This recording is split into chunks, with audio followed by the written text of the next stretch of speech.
In a distant kingdom where the mountains shimmered with snow and the sky looked like painted silk, there stood a palace so grand it felt unreal. Its walls were carved from white marble that reflected sunlight like glass, and its long balconies curved around the palace, draped in flowing silk curtains, while crystal lamps lined every archway. At night, thousands of lanterns glowed, turning the palace into a floating dream of light and power. This palace belonged to Queen Ravana. She was dressed each day in gowns that carried the weight of authority.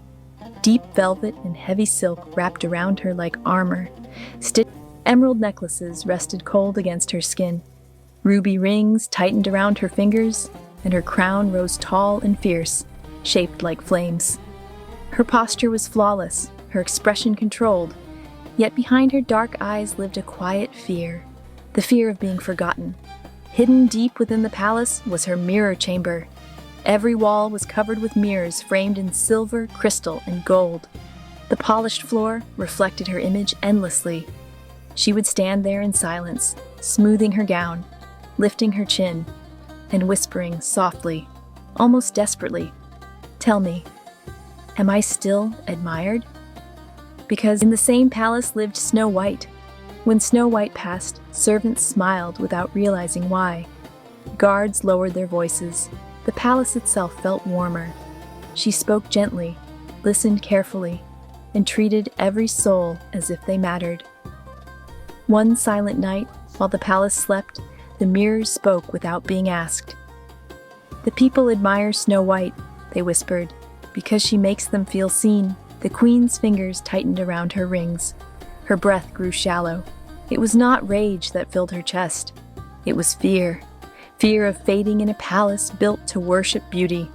Without anger, without shouting, she made her choice. Snow White was dressed in a simple cloak and led beyond the palace gates, far into the forest where marble ended and gold held no power. As the gates closed behind her, Snow White looked back once, then forward, holding her hope close. The forest was vast and silent. Snow fell gently onto her hair and shoulders as she walked until her steps grew heavy. Then, through the trees, she saw a grand house resting quietly among the shadows. It was once magnificent. Dark, carved wood, tall arched windows, wide staircases, and lanterns shaped like stars. But dust and loneliness covered its beauty. Inside lived 7 craftsmen who had once built royal halls and thrones. Time had forgotten them. Snow White cleaned the rooms, lit the fireplaces, cooked warm meals, and wore simple linen dresses tied with ribbons and forest flowers. Slowly, laughter returned. Light returned. The house breathed again. One stormy evening, a woman arrived wrapped in black silk, rain clinging to her cloak like sorrow. Beneath it, her gown was heavy with velvet and jewels, stiff and exhausting to wear.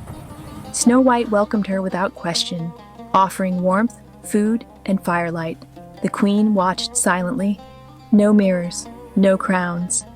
Yet Snow White filled the room more than gold ever had. Slowly, the queen removed her crown and placed it on the table. Her shoulders trembled.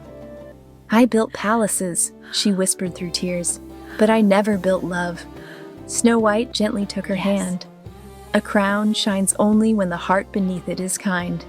The queen wept, not as a ruler, but as a woman who finally understood. She returned to the palace dressed simply. The mirrors cracked one by one, no longer needed. Silk still flowed. Gold still shone, but kindness ruled now.